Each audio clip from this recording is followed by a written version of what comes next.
Dictation start होगा 5 second बाद।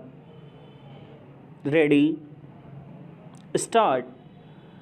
वैश्विक अनिश्चितता के बीच जब आम बजट को लेकर कई अनुमान लगाए जा रहे थे, तब वित्त मंत्री निर्मला सीतारमण ने लीक से हटकर चलने का फैसला किया। यह समय की मांग भी थी। इसी कारण इस बजट में कोई चौंकाने वाली या फिर लोक लुभावन घोषणा नहीं। ऐसा इसलिए है क्योंकि अनिश्चित माहौल में कोई योजना बनाना एक तरह से अंधेरे में तीर मारना होता। मोदी सरकार ने बजट के जरिए अर्थव्यवस्था को सुदृढ़ करने और उसे स्थिरता प्रदान करने वाले फैसले लिए हैं। यह भी दिख रहा है कि उसकी कोशिश आर्थिक मोर्चे पर स्थितियों को सुधारने पर जोर देना है। इसी कारण यदि आम या खास आदमी इस बजट में सीधे तौर पर खुद को लाभान्वित होता हुआ नहीं देख रहा है तो आश्चर्य नहीं। इसका यह अर्थ भी नहीं कि उसे परोक्ष तौर पर भी कुछ मिलने नहीं जा रहा है। बुनियादी ढांचे के निर्माण से लेकर सामाजिक विकास की अनेक योजनाओं के माध्यम से सभी वर्गों को राहत या सुविधाएं देने की कोशिश की गई है। Paragraph change. निसंदेह बजट पर शेयर बाजार ने निराशाजनक प्रतिक्रिया दी, लेकिन यह पहली बार नहीं जब शेयर बाजार को बजट रास नहीं आया हो। चूँकि यह बजट पारंपरिक नहीं है, इसलिए उसकी व्याख्या भी नए तरीके से की जानी चाहिए। बजट का केंद्रीय तत्व आर्थिक और वित्तीय अनुशासन है। इसका एक प्रमाण राजकोषीय घाटे के लक्ष्य को और कम करना है।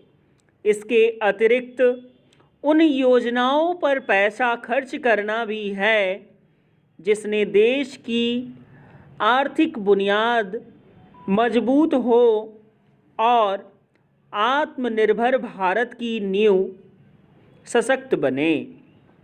बजट में ऐसे कई उपाय किए गए हैं जो उद्योग व्यापार जगत को सीधा संदेश देते हैं कि उसे अपने तौर तरीके बदलने होंगे।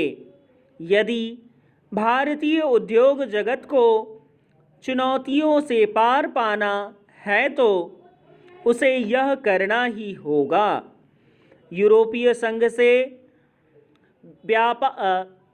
मुक्त व्यापार समझौते के बाद ऐसा करना और भी आवश्यक हो गया है।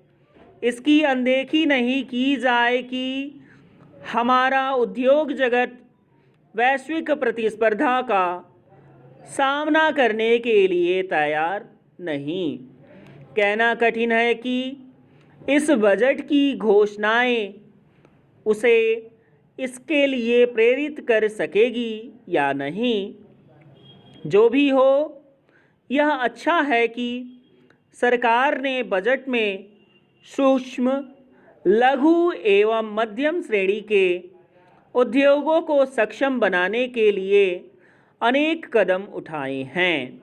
ये कदम यही बता रहे हैं कि जो काम छोटे और मझोले कारोबारियों को करना चाहिए, उसमें सरकार हाथ बटाने के लिए आगे आ रही है।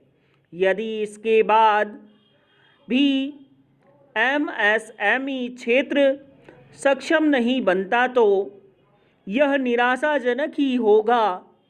वास्तव में छोटे बड़े सभी कारोबारियों को अपने हिस्से की जिम्मेदारी समझनी होगी। इसी तरह नौकरशाही को भी अपने रंग ढंग बदलने होंगे। यदि ऐसा नहीं किया जाता तो 5 लाख से अधिक आबादी वाले शहरों में बुनियादी ढांचे के विकास और ऐसी ही अन्य बड़ी योजनाओं का वही हश्र होगा जो स्मार्ट सिटी योजना का हुआ। यह समझना होगा कि शहरों का विकास करने की जिम्मेदारी मूलतः राज्यों और नगर निकायों की है।